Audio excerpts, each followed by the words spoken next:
y'all, Darla here with Growing Tropical. Well, you guys, I have a lot of things going on today in the yard, and one of the first things that I'm going to tackle, because we're going to get right into this video. It's very, very windy out here today, and I was not anticipating this, but I'm not going to let it stop me from doing what I really want to get done today, and that is painting this sidewalk. This sidewalk has been down a couple of years now, and I have been wanting to get this thing over here painted because I think it just really will soften the landscape over here so much better. And I picked out what I think is going to be a really, really pretty color. But what I have to do before I get to painting this sidewalk is I've got to prep it a little bit. I've got to scrub some areas that have a little bit of mildew on it. That is extremely important before you paint any type of concrete surface, to make sure that the concrete is nice and clean before you start. So I'm going to go ahead and I'm going to start cleaning up this sidewalk. We pretty much, when I say we, Robin and I pretty much got this all, we've swept it all up. We've kind of cleaned all the little cut lines that are in the sidewalk. We've cleaned those all out. I took a screwdriver and just kind of like cleaned it all out. And I'm probably going to have to blow it, one more time before I get a good coat with the first coat of paint on there. But anyway, I'm super excited for doing this, or to be able to do this today, because like I said, I have been wanting to get this done for a long time. That is number one chore. Number two, I'm going to be going back in our backyard and I'm going to be cleaning out our pond. We have an existing pond back there that we've had for many years now. Robin and I put it in, and it needs to be cleaned, usually like twice a year. Well, it kind of got the better of me, and a couple of days ago it was just so nasty that I just shut it off, and I thought I'm going to go ahead and get this thing cleaned out over the weekend. So we're at the weekend, and after I do this painting over here on this side yard, I'm going to go right back there and I'm going to clean that fountain out. And then to end this video, for those of you who do follow my channel, thank you so much for subscribing. I really appreciate it. And I know I've promised in other videos that I would show you updates on things. And one of the things that I'm going to show at the very end of this video is the Skyflower. About 6 weeks ago, I took a Skyflower, and it was just in shrub form. It was in the ground. And I decided that I was going to try to make it into a tree form, or like a lollipop. And I went ahead and I just literally butchered it. I mean, totally butchered it. I took it out of the ground and I put it into a pot. And I have been babying and nurturing it along. And like I said, it's been 7 weeks ago since I've done that. I want to show you guys what it looks like. So stay tuned at the end of this video. Or if you guys just want to go right to the end of the video, that's perfectly fine, and you just want to see the update to the Skyflower, I completely understand that. But anyway, let's go ahead and get to this video. Let's get the sidewalk painted, let's get the pond cleaned out, and then I'll show you the Skyflower. So I'll be right back.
Sidewalk painted complete. I'm thrilled with the way it turned out. It looks so very nice, and honestly, any color would have been better than the way it was looking. Like I said, it's been over 2 years ago that we actually laid all this this concrete, or this sidewalk over here, and I've just been wanting to get over here and paint this so bad so it would really soften the landscape, and it really did. The color is just so rich. It's got that terracotta look to it, and I think it's very complementary to all the plants that I have have than over here. Most of the things that are on the south side, I've been taking some things out and putting some new things in.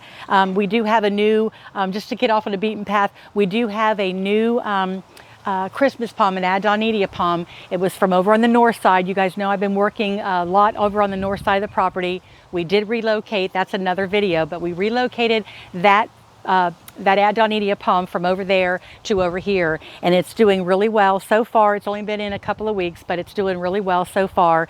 And but anyway, back to the sidewalk over here. I'm really glad to have this tour behind me now, because we are going to be going into some really hot summer months.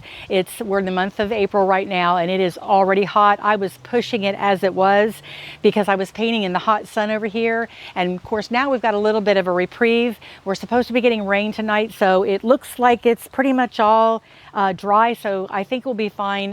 If it does get, you know, a good downpour tonight, I think it'll be fine. But anyway, this chore is marked off my list, and I'm very thankful for that. So let's go ahead and get to the next chore, and that's going to be cleaning out the pond. So let's go ahead and go back to the pond. I find the only way that you can truly clean out the pond is to get down inside it. At least that's my method. So what I do, y'all, is about twice a year I usually get out here, and I just basically shut the pump off, and I take the wet dry vac, which is right here in front of me, and I just run water in here, and I suck out all the old nasty water.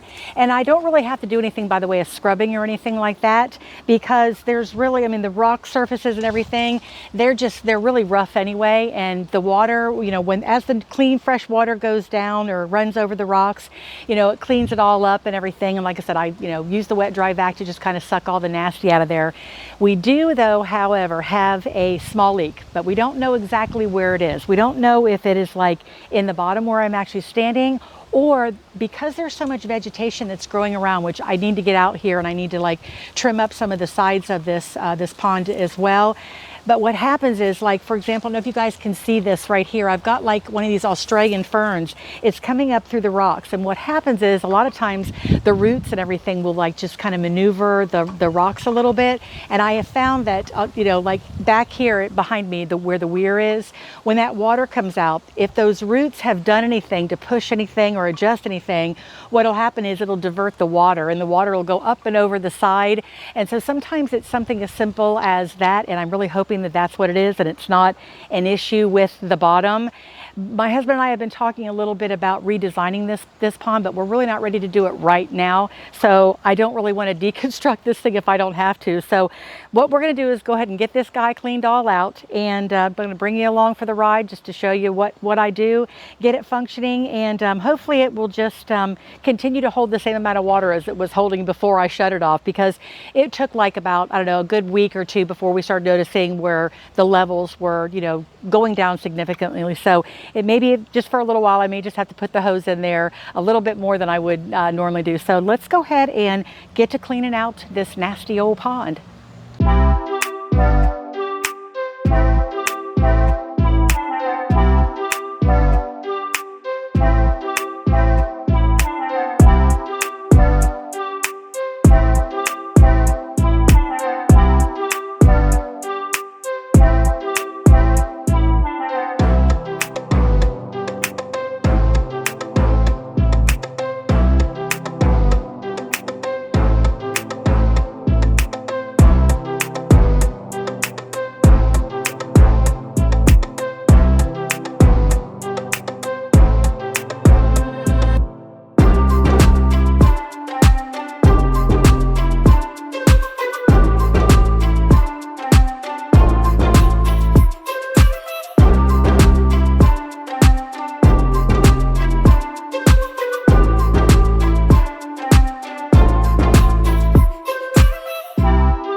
Chore number 2, all complete.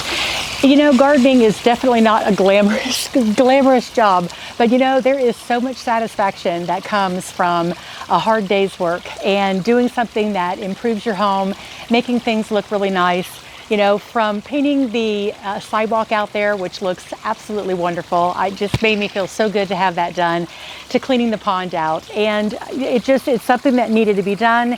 As you can see, the water's starting to run clearer and clearer. I got the filter all cleared out.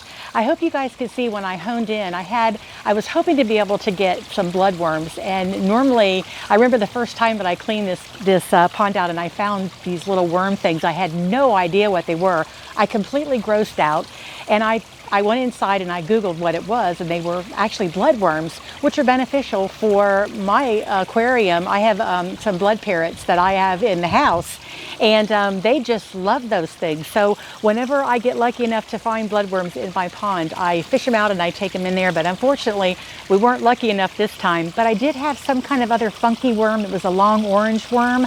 I'm going to go and Google it and see if I can't figure out what it was. I showed it up on, I'll put it up on the screen. I kind of took a picture of it and I kind of got a close up. I hope you guys can see it okay, but I'm going to kind of Google it. If you guys know what it is, please leave in the comment section to let me know what it might possibly be. I'm going to Google, like, you know, pond worm, orange, long and fat, and see what I come up with. So anyway, you guys, before I end this video, I promised to show you, especially those who do follow my channel, about 6-7 weeks ago, I did a video where I did a Skyflower, and I cut it down. I butchered it actually, and I took it into a tree form.